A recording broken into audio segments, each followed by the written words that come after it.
Have a good day, and I'm really glad to greet all the participants of this webinar.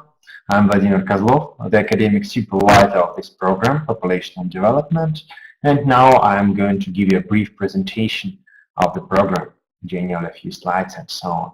And within my presentation, please free to send all the questions, and I'm with pleasure answer them at the end of the presentation.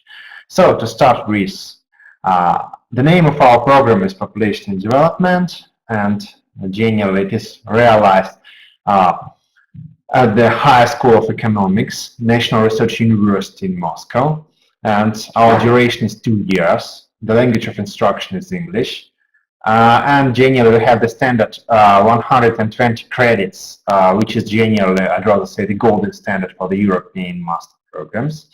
And our campus is located in Moscow. We generally give the degree for our graduates, Master in Public Administration, because of course maybe for some of you it will sound a bit funny, but to prevent the questions, I should say that within the Russian educational standards, there are no such degrees as a master or bachelor or even a PhD in development studies. So in this case, we have to be under the umbrella of any programs. And in this case, we are under the umbrella of the public administration, because we think that generally all the decision-making about the development issues and so on are mostly are covered by the problems of really public administration. We were from the point of view of the High School of Economics, rather a tiny program. We have 21 places, 10 places for the persons who are going through the exams procedures, and 11 quarter students. But generally, in comparison with some of the programs from the European University, we are quite a big one. So, first of all, we have the international program. Why we're international? So generally, when our program was just opened in 2015, you can take a look at the diagram. Generally, more than half of the students were coming from abroad, not from the Russia. Currently, if you take a look at the current situation, we will find that now generally the share of Russian students is slightly higher than a half, but still generally the international component is visible. And within these years, we're also announcing a really high number of the international component. So in this case, you should be prepared to work within the, let's say, multicultural surrounding and use English language and so on. And if maybe you are generally a bit shy about your language, but generally have strong background in it, I suppose that there is no problem to be modest. You will improve it within several months and so on. Then let's go further. Resetting. Yes, it could be a sort of the association with our program. Why? Because generally it is also a chance to reset your career, to change the, not the background, but to change the direction of your personal development and so on. So because you see, according to the background, we don't have any specific backgrounds or other requirements for the requirements for the students entering our program. Yeah, because you see, within the first wave of the students who graduated from our program, successfully graduated with diplomas, there were economists, sociologists, specialists in international affairs, historians, even medical doctors and lawyers. And generally, some of them really crucially and really significantly changed their directions of development and their final places of work and so on. And we should say that for the Russian students, now maybe more than half is coming from the High School of Economics, from different departments like economics, international affairs, or public administration, or statistics. And generally, some of them are coming from the other high schools of Moscow, high schools or universities of Moscow and St. Petersburg. And also we have a flow of the Russian students coming from the regional universities.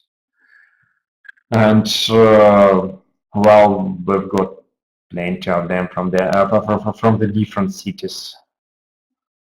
And then we should say that, well, when you come to our program, we will be really working in diversified society, because if you take a look at our curriculum, it includes generally additionally to the basic disciplines from the standard and so on, like economics or public administration and some statistics, demography and development studies. You've got plenty of elective courses coming from the different departments and coming from the different faculties and so on. And generally, you see, you can take the disciplines all over the university if you wish, and generally we are not against it. We are generally, as a management, encouraging this diversity. Of course, if you wish to diversify your generally skills and so on. If you don't, we can generally ask you to go to follow within one track and so on. So it's up to you. And generally, in case of research activity, I should say that, yeah, generally, lots of students will be involved in the research activity. There will be research seminars, project seminars, and the project seminar is a sort of new activity, and you've got some instructors and referees from the real sector, like from, for example, FAO, Moscow office, or UNDP Moscow office, or generally there will be some referees coming from the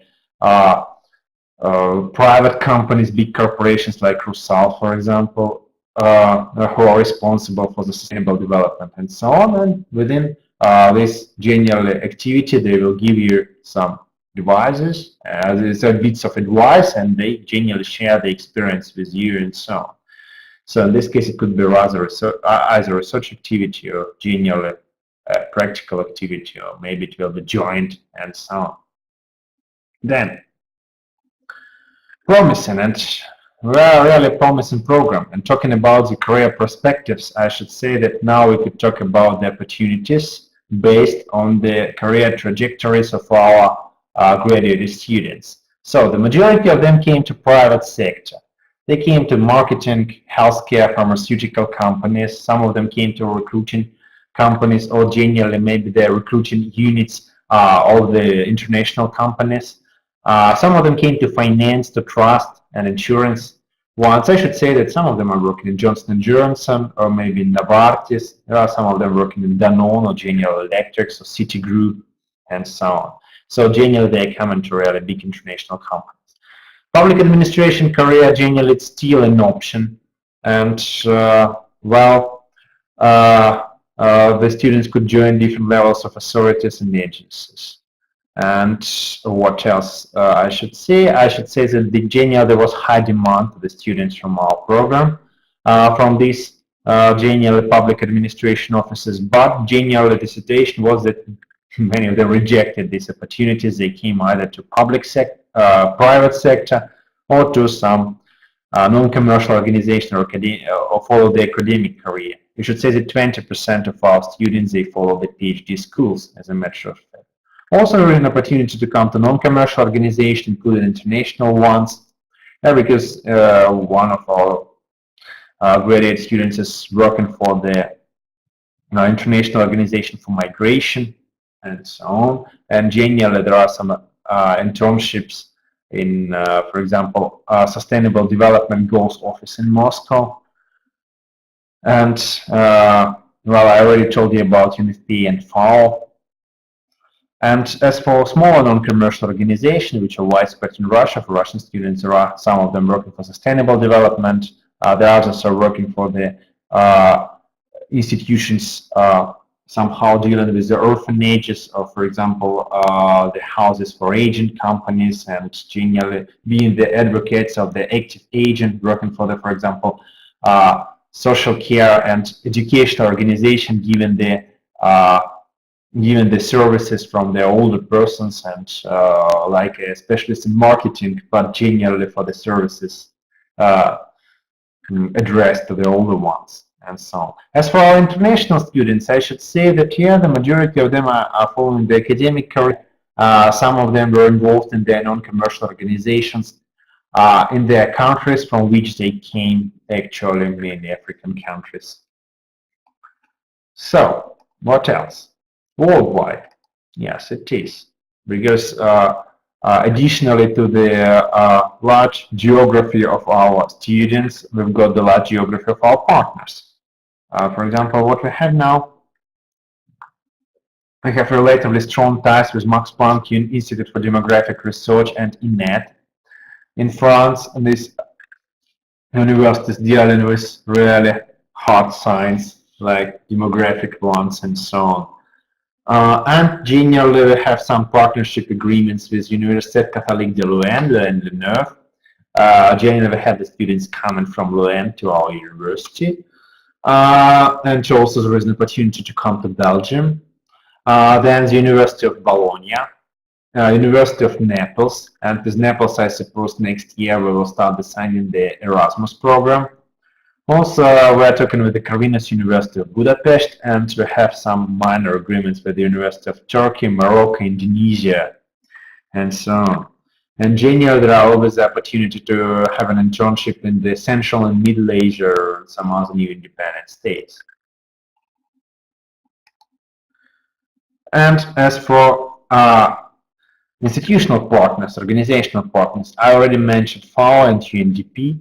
Also, there are some experts coming from UNFPA, World Bank, Sustainable Development Goals Program Office, and so on. And also, there are other opportunities to be within the internship and this one. So all the generally offices of the United Nations companies which are located in Moscow, they have some ties with us, like also the Refugees Agency and the International Organization of Migration, which is also possible.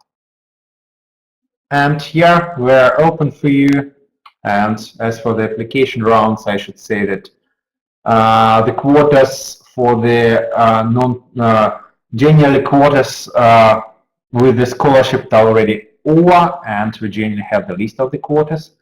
And there is also the second round, and within this round you can apply not for the quotas, but you generally can go get the discounts. In this case, here you generally have to pay a tuition fee, and generally high chances to get a discount if you apply until June the 1st, if you're international students. For the local students, well, there was the Olympiad, which is generally over, but however, within June,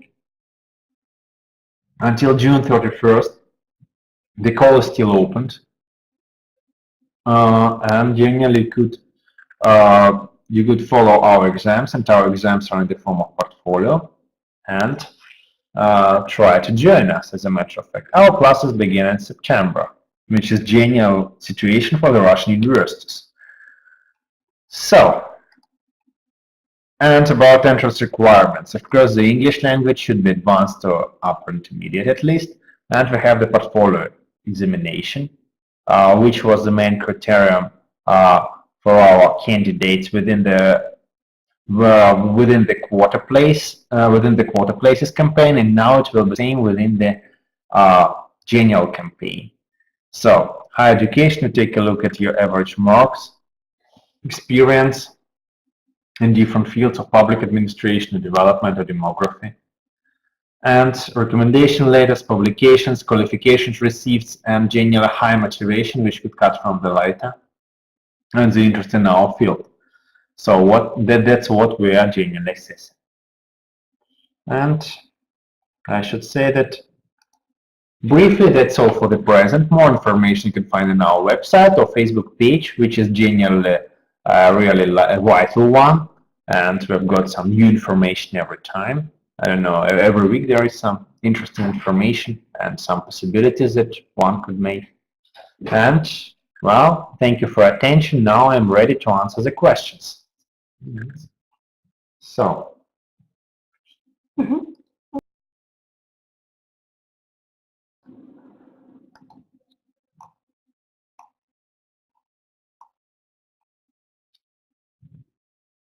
Можете также ответить на вопросы. На камеру? Угу. Но могу и в чате.